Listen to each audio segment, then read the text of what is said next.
कश्मीर से लेकर के कन्याकुमारी तक और नेपाल के बॉर्डर से लेकर के राजस्थान के बॉर्डर तक डंडा लेकर के भैंस चराने वाला आम मुसलमान भी ये मान चुका है कि अगर इस मुल्क में जिंदा रहना है तो बच्चों को पढ़ाना पड़ेगा। ये एहसास जागा है। दुनिया का कोई मुल्क, दुनिया का कोई सिस्टम परफेक्ट नहीं होता। मैं आपको दावत दे रहा हूं, दुनिया का कोई सिस्टम परफेक्ट नहीं होता। माइक पर खड़े होकर कितना भी कोसा जाए, कितनी भी गालियां दी जाएं, निजाम ऐसे नहीं बदलेगा। निजाम बदलना चाहते हो तो सिस्टम का हिस्सा बनो।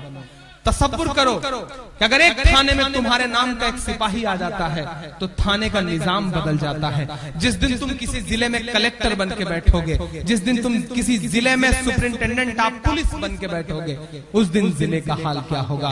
अगर इस मुल्क को सुधारना चाहते हो, अपना हक लेना चाहते हो तो ब्यूरोक्रेसी पे कब्जा करो, इसके अलावा कोई चारा नहीं है। इंजीनियरिंग पढ़ा लोगे बच्चों को, डॉक्टरेट पढ़ा लोगे बच्चों को, अपने बच्चों को बहुत बड़ा बिजनेसमैन बना दोगे, अरबपति बन जाओगे, तुम्हारा फायदा होगा, खुद का फायदा होगा। लेकिन अगर नस्लों का फायदा करना चाहते हो तो सिर्फ ब्यूरोक्रेसी पे कब्जा करो, पावर अपने हाथ में लो।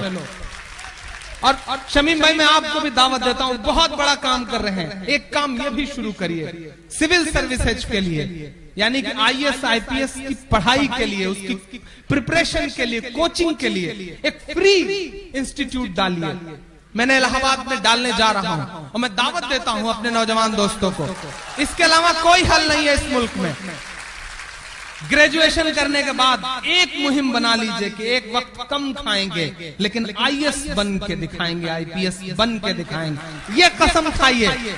और आज यहां से जाने के बाद मैं तुम्हें पूरी छूट देता हूं। मैं मानता हूं कि हमारी नई नस्लें थोड़ी सी बदमाश हैं, हमारी नई नस्लें थोड़ा सा हीरोगिरी में ज्यादा रहती हैं, शाहरुख, सलमान और आमिर की फैन ज्यादा हैं। इस बात पर हमारे बड़े बुजुर्ग चिढ़ते भी हैं, लेकिन फिर भी मैं तुम्हें छूट देता हूं। जितना चाहो मस्ती करो, जितना चाहो घूमो फिरो, जिस तरह की चाहो टी शर्ट पहनो, जीन्स पहनो, लेकिन दो चीज जिंदगी में अहद कर लो, कुछ भी करो लेकिन अजान हो तो मस्जिद का रुख कर लो, जाओ नमाज पढ़ो, उसके बाद जो करना है करो, क्योंकि नमाज हर चीज से रोकती है, हर बुराई से रोकती है। एक दिन इंशाअल्लाह तमाम बुराइयां खत्म हो जाएंगी। और दूसरी एक बात अपने दिल के अंदर बैठा लो कि नहीं, बहुत हो चुका, बहुत झेल चुके हमारे बड़े बुजुर्ग, बहुत झेल चुके हमारे पुरखे, अब इंशाअल्लाह हम पढ़ेंगे, हम सिस्टम का हिस्सा बनेंगे। जब भविष्य आपसे सवाल करे तो आपके पास जवाब हो। आदरणीय महानुभावों, पिछले दिनों ज़कात फाउंडेशन के अध्यक्ष डॉक्टर सैयद जफर महमूद ने ज़कात फाउंडेशन के कार्यक्रम में बोलते हुए कहा था कि मुस्लिमों को किसी अन्य धर्म के लोगों की तरह यह सुनिश्चित करना चाहिए कि वे देश के शासन संरचनाओं से बाहर ना रह जाएं, यानी इस्लाम से जुड़े लोग राजनीतिक शक्ति के अलावा शासन की शक्तियां भी हासिल करें। आप सोच रहे होंगे कि ज़कात फाउंडेशन क्या है, तो सुने। ज़कात फाउंडेशन के माध्यम से रिटायर्ड मुस्लिम अफसर अब मुसलमान युवाओं को IAS IPS बनने की राह दिखा रहे हैं।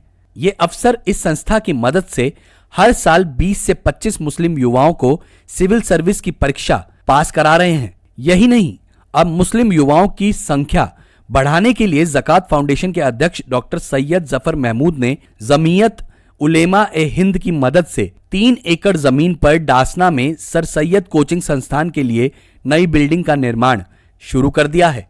इस संस्थान में युवाओं की तैयारी कैसी चल रही है और तैयारी में उन्हें मदद करने के लिए रिटायर्ड और सर्विस में मौजूद IAS IPS IRS IFS सरीखे अधिकारी भी मदद दे रहे हैं। ज़कात फाउंडेशन भले ही मुसलमान युवाओं की बेहतरी का दावा कर रही हो, लेकिन जिस तरह इन संस्थाओं में सिर्फ रिटायर्ड और सर्विस में मौजूद IAS IPS IRS IFS मुस्लिम अफसर अपना योगदान दे रहे हैं, यह भविष्य के किसी दूसरे एजेंडे को दर्शा रहा है, क्योंकि इस संस्था में मुस्लिम युवाओं को अलग अलग कोचिंग में भेजा जाता है।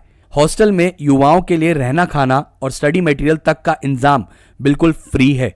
आपको भले ही एक पल को यह सिर्फ खबर लगे, लेकिन पिछले वर्ष ज़कात फाउंडेशन ने 51 मुस्लिम उम्मीदवारों को तैयार किया था, जिसमें से 26 ने इस वर्ष सफलता प्राप्त की।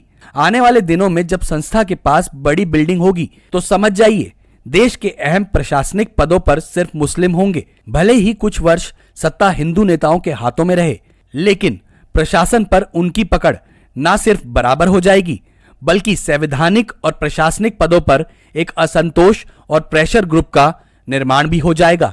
इसका आंकड़ा खुद देख लीजिए दोस्तों। वर्ष 2013, 2014, 2015 और 2016 में मुस्लिमों की संख्या क्रमश 30, 34, 38 और 36 थी, जो साल 2017-18 में बढ़कर 50 से अधिक हो गई है। और संघ लोक सेवा आयोग यानी यूपीएससी की परीक्षाओं में अल्पसंख्यक समुदाय के 131 युवाओं के चयन के साथ एक नया रिकॉर्ड बनाया। आने वाले वर्षों में जिन तरीकों से मुस्लिमों द्वारा शुरू की अनेकों संस्थाएं आगे बढ़ रही हैं, तो संख्या का अनुपात क्या होगा आप स्वयं अंदाजा लगा सकते हैं। आपको जानकर हैरानी होगी कि ज़कात फाउंडेशन ज़कात यानी दान के पैसों से चलता है। केवल ज़कात फाउंडेशन ही नहीं, इसके अलावा अल अमीन सोसाइटी बेंगलोर